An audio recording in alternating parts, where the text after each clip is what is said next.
ሰላም የቻናል ተከታዮች እንዴት ናችሁ? ደህና ናችሁ? እኔ ጋር እግዚአብሔር ይመስገን። እናንተ እንዴት ናችሁ? ሁሉ አማን፣ ሁሉ ሰላም ነው።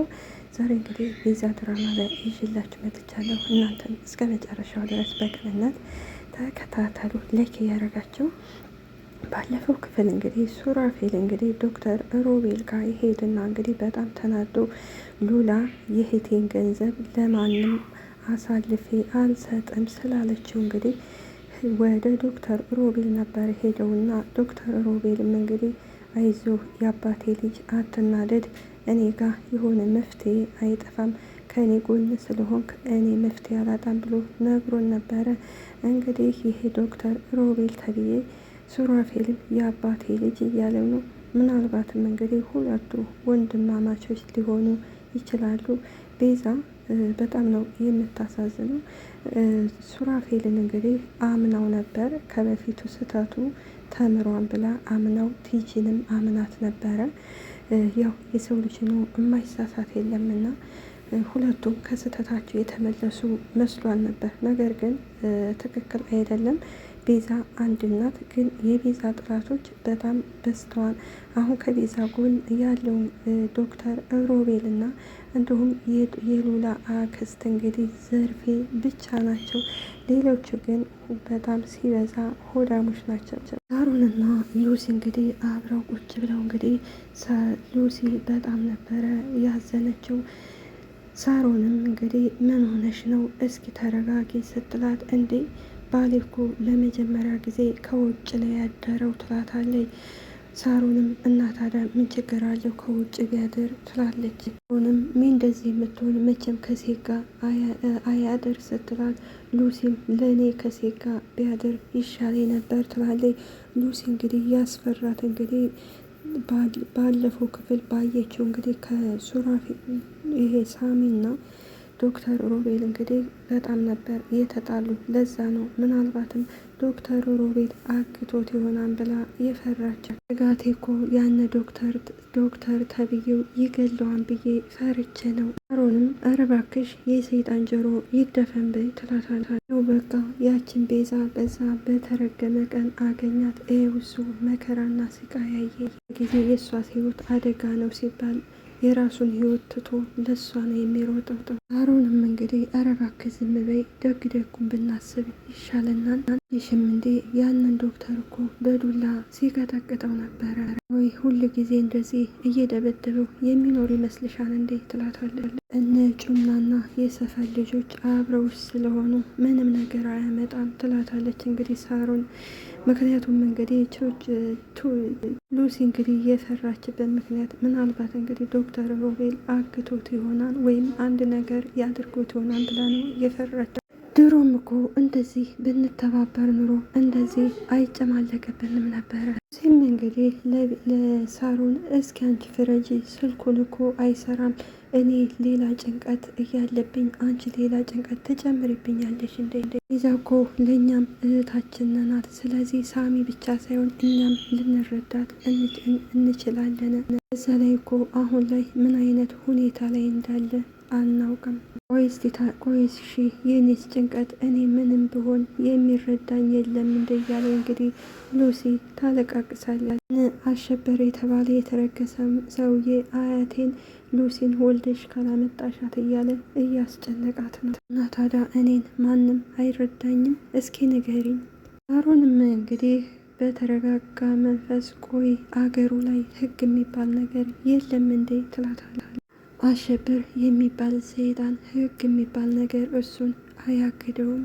ለየለት ሽፍታ እኮ ነው አልኩሽ ትላለች። እንግዲህ ሉሲ እንግዲህ ሳሚን ትወደዋለች። እንግዲህ ይሄ አሸብር የተባለው ሰውዬ አያቷን እንግዲህ ጠይቋት፣ አያቷ ደግሞ ባም ለማወቅ እሺ ብለው ነበረ።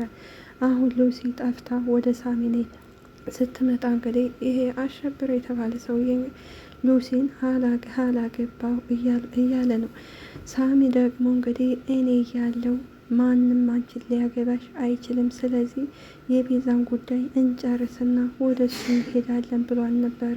ሉሲም እንግዲህ ወይኔ ጉዴ አያቴ ለዚህ ሰውዬ በምን ቀን ነው ቃል የገባችው ልትድረኝ ትላለች። ሳሮንም እንግዲህ ለሉሲ ምናልባት ልጅ እያላችሁ ቤተሰቦቻችሁ ቃል ተጋብተ ይሆናል ላይ እንደዚህ ይደረጋል ሲባል ሰምቼ ነበረ። እሱማ ድሮ ነበር እኮ ሳሮን፣ አሁን መቼ እንደዚህ ሽፍታ ይሆናል ተብሎ ታወቀ። ስለዚህ የአባትሽን ዕዳ ነው አያትሽ እየከፈለች ያለችው ትላታለች። አያቴ ምንም ጥፋት የለባትም፣ አባቴ ሲሞት ቃል አስገብቷል ነበር። የሆነው በቃ የሚገርመው ነገር እኮ ይህን ነገር ካደግሽ በኋላ መስማትሽ ነው። ከዛ ሉሲ በእርግጥ እኔ ከቁም ነገር አልቆጠርኩትም እንጂ አያቴ ልጠይቃት ስሄድ ሁል ጊዜ እንደ አይነት ነገር ታወራልኝ ነበረ ትላታለች። እና ነገር እኮ አሁን ማምለጥሽ ነው ስትላት እንግዲህ ሉሲ እንግዲህ ዋናው ነገር ደግሞ አያቴ እኮ አላመለጠችም። ወይኔ ሳሚ፣ እኔ ለሱ ብዬ ስንት ነገር ትቼ መጥቼ አሁንም ድረስ እሱ ለቤዛ ነው የሚጨነቀው ትለዋለች። ሳሚ እንግዲህ ቤዛ እንግዲህ ስለምታሳዝነው በእርግጥ ሱራፌልን በስተመጨረሻ አምኖን ነበር። በስተመጨረሻ ቢያምነው እንግዲህ ሉላን እንግዲህ ቤቱን በእኔ ስም አዙሪልኝ ሲል እንግዲህ ሳሚ በዚህ ነገር እንግዲህ ሱራፌልን እንዴት አመንኩህ ብሎ በጣም ነበር በሱራፌል የተናደደበቱ። እና በአሁኑ ሰዓት እንግዲህ ለቤዛ ያላት አንድ ሱራፌል ብቻ ማነው ይሄ ሳሚ ብቻ ነው። በመጨረሻ እንግዲህ ሳሚ ሲመጣ እንግዲህ ሉሲ ትደነግጥና ሳሚ ትለዋለች። ሳሚ ደህና ሆነ ስትለው እንግዲህ ሳሚ ደህና ነኝ የኔ ፍቅር ሲላት እንግዲህ ሉሲም ሳሚን በጥፊ ትለዋለች። ግን አንተ ምን አይነት ሰው ነህ? ስልክ እንኳን ባይሰራ ኑሮ በሌላ ሰው አትደውልልኝም ነበር እንዴ ብላ ትጠይቀዋለች። ትጨነቃለህ ብለህ አታስብም እንዴ አንተ? ቆይ ምን አይነት ሰው ነህ? እኔም አይዞሽ በቃ ደህና ነኝ እኮ ተረጋጊ ይላታል። ሳሮን እንግዲህ ሉሲንና ሳሚን እያየች እንግዲህ ትስቅባቸዋለች። ሳሮንም ከሳቀች በኋላ ልሞች ነው እንዴ? ይኸው ምንም አልሆነ ከነሙሉ አካሉ ነው የመጣው ትላታለች። ሉላ ቁጭ ብላ እንግዲህ ሱራፌል ይመጣና ቁጭ ካለ በኋላ እንግዲህ የት እንዳደርኩ አትጠይቅኝም እንዴ ብሎ ይጠይቃታል። ሉላም ምን አገባኝ እኔ ሚስትህ አይደለሁ ለምን እጠይቃለሁ? ሱራፌልም እንግዲህ የእህትሽ ባል እኮ ነኝ እኮ ድጋሜ ከዚህ ቤት ውስጥ እኮ ቤዛን ሆነሽ ለመተወን አይደለም እንዴ በገዛ ቤቴ ያስቀመጥኩሽ ይላታል። ይኸውልህ የእህቴን ሀብት ጠብቆ ለማቆየት እንኳን ራሴን ቀርቶ ምንም ሆናለሁ ትለዋለች። እንግዲህ ሱራፌል እንግዲህ የቤዛን ሀብትና ንብረቷን ወደ እኔ አዙሪልኝ ሲላት ሉላ ደግሞ በፍጹም ይሄ የቤዛ ንብረት ብቻ ሳይሆን የኔው የራሴ ነው ብለዋለች።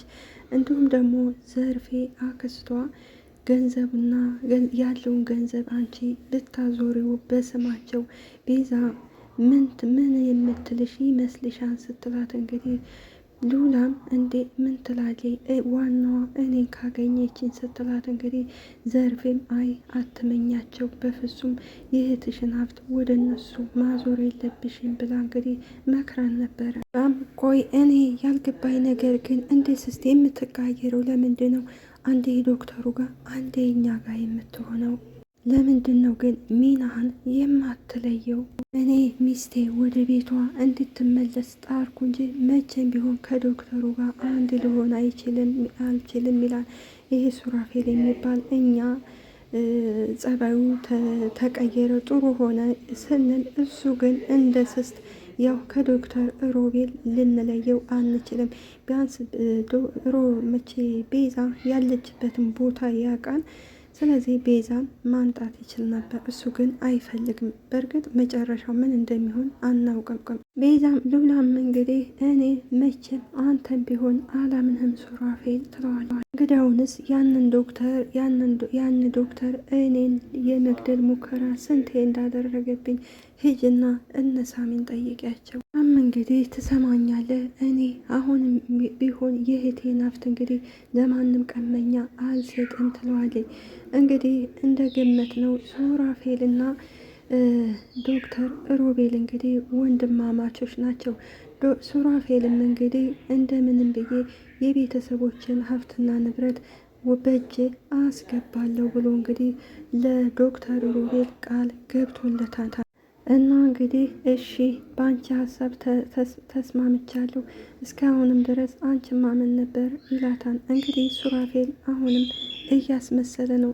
ሉላን አታሎ እንግዲህ የቤዛን ሀብትና ንብረት እንግዲህ ወደ ራሱ ስም እስከሚያዞር ድረስ ነው። ሉላም ምናልባት አንተ አሁን አምነኸኝ ሊሆን ይችላል፣ እኔ መቼም ቢሆን አንተን አላምንህም። እዛ ከተቀመጠችበት ጥላው ትሄዳለች። ሉላ እንግዲህ አሁን መሆን ያለባት እነ ሳሚ ጋ ነው። ብቻዋን ከሆነች ግን እነዚህ ሰዎች እንግዲህ አስፈርመው ቢሆን የቤዛን ገንዘብ ሊወስዱት ይችላሉ። ስለዚህ ከነሳሚ ጋር ከሆነች ታቸንፋቸዋለች። በእርግጥ መጨረሻ የምታቸንፋቸው እንግዲህ ቤዛ ናት። ቤዛም እንግዲህ ካለችበት ነገር ያው አሁን ሐኪም ቤት ስለሆነ እንግዲህ አደጋ ስለደረሰባት ከዛ እንግዲህ ዲና እነዚህን ሰዎች እንግዲህ መሳቂያ እንደሚሆኑ እንደምታደርጋቸው ተስፋ እናደርጋለን። ከእንግዲህ ሱራፌልና ሮቤል ወንድማማቾች ሆነው ነው እንግዲህ ጸባያቸው አንድ ሆነው፣ ሁለቱም እንግዲህ አስመሳይ ናቸው። እንግዲህ መጀመሪያ ወደዚህ ወደ ቤዛ ህይወት ሲመጣ እንግዲህ በቲጂ የቤዛ ጓደኛ ስለነበረ ያው ቤዛ ጥሩ ባል አገኘው ብላ ነበር። ነገር ግን ስህተት ነው። ብዙ ነገር ቢበድላት ከስህተቱ እንግዲህ ይቅርታ አድርጋለን ነበር። ነገር ግን ይቅርታ ብታደርግለትም እሱ ግን ከስህተቱ ሊማር አልቻለም። እንደገና ድጋሚ እንግዲህ አሁንም ቢሆን ከዶክተር ሮቤል ጋር ሆኖ እንግዲህ ቤዛን እየጎዳና ያለው። ሳሚም እንግዲህ ለሳሮን እንግዲህ ታውቂያለሽ፣ ሌሊቱ ሙሉ ያንን ዶክተር የሚሄድበትን አቅጣጫ ተከትለን ብንሄድ፣ ነገር ግን ቤዛ ያለችበትን እስካሁን ድረስ አላገኘናትም። ዶክተሩ እንዳገኛት እርግጠኛ ነህ ወይ ብላ ስትጠይቀው እንግዲህ አዎ እርግጠኛ ነኝ፣ ሉላ እኮ ከቤት መታ ነው እራሷ የነገረችኝ። ሱራፌልና ያን ሮቤል አብረው እንደሚሰሩም ነግራኛለች። በስምሽ ያለውን ሀብት በሱራፌል ካላደረግሽው ቤዛን እገላታለሁ ብሎ ነግሮኛን ብላኛለች። ሁንም እንግዲህ በጣም ይገርማል። እኛ እኮ ሱራፌልን አምነነው ነበረ። ልጅ ሳሮን ያን የተረገመ ውሻ እስከ ዛሬ ከኛ ጋር መስሎ ጸባዩን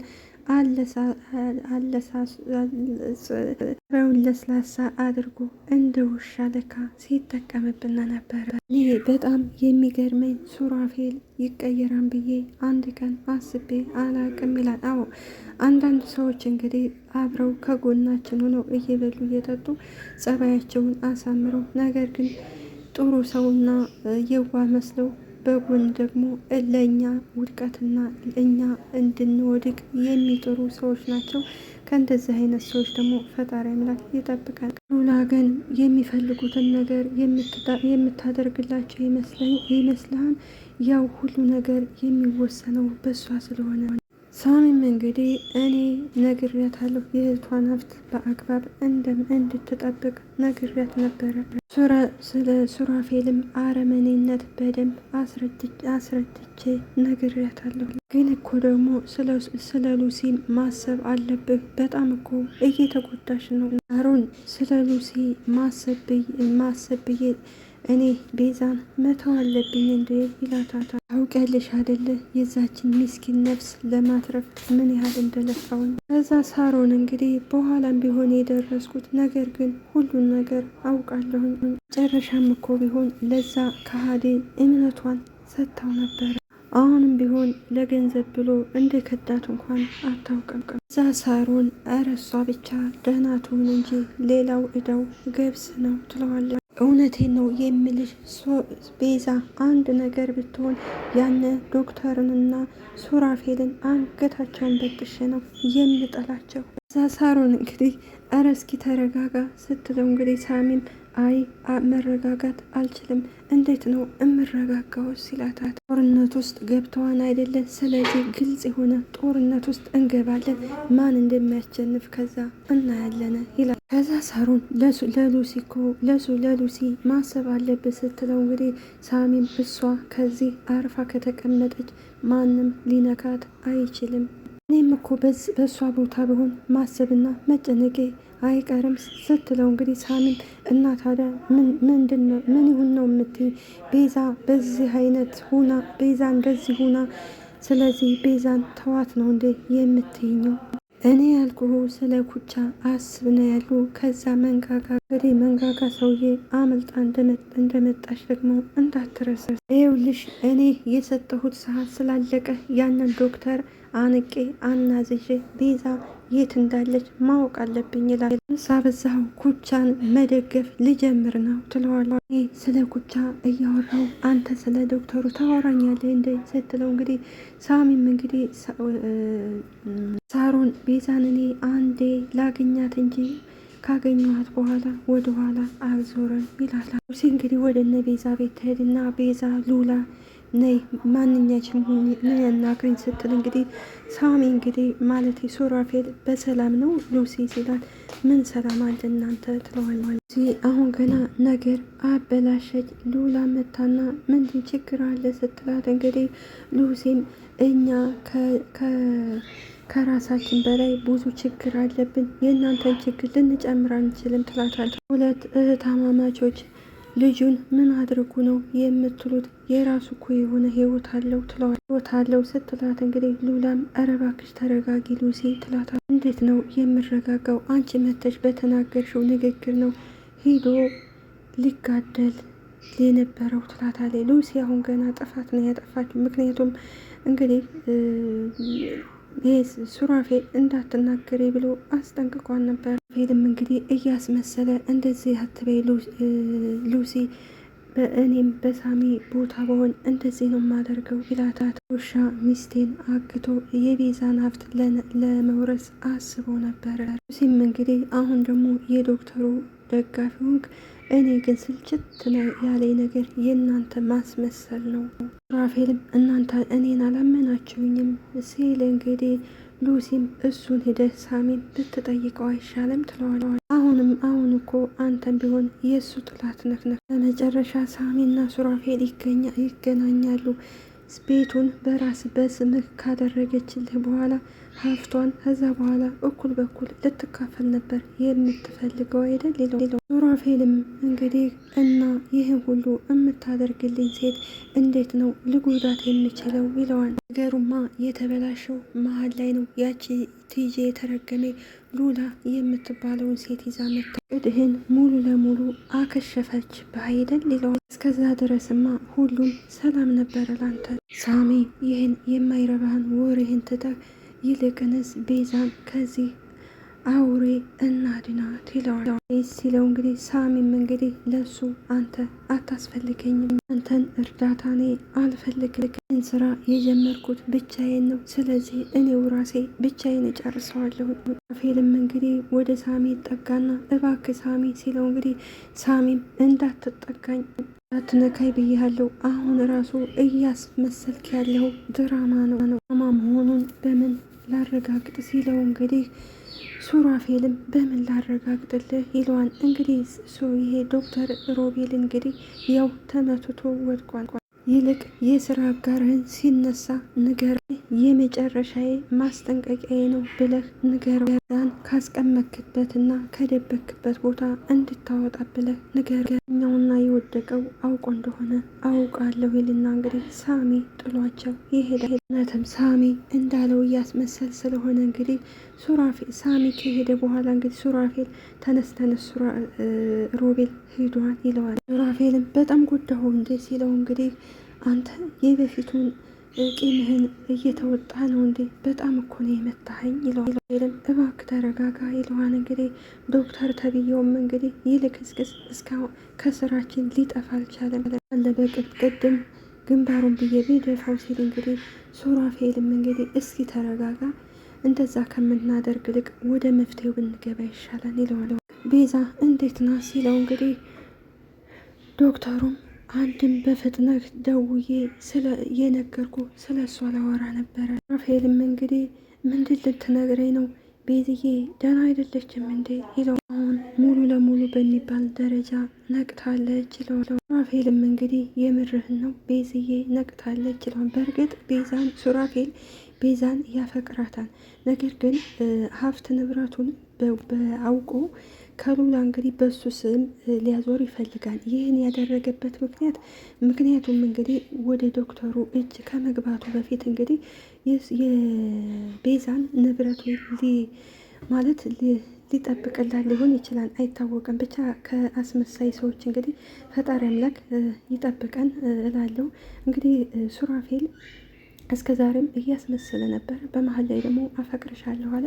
አሁን ደግሞ ያው እንግዲህ ማስመሰሉን ትቷን ብቻ መጨረሻውን እንግዲህ እናያለን። ስለነበረን ቆይታ እናመሰግናለን። አገራችንንም ሰላም ያደርግልን። እኛም ፈጣሪ ያለንበት ይጠብቀን። ባይ ባይ።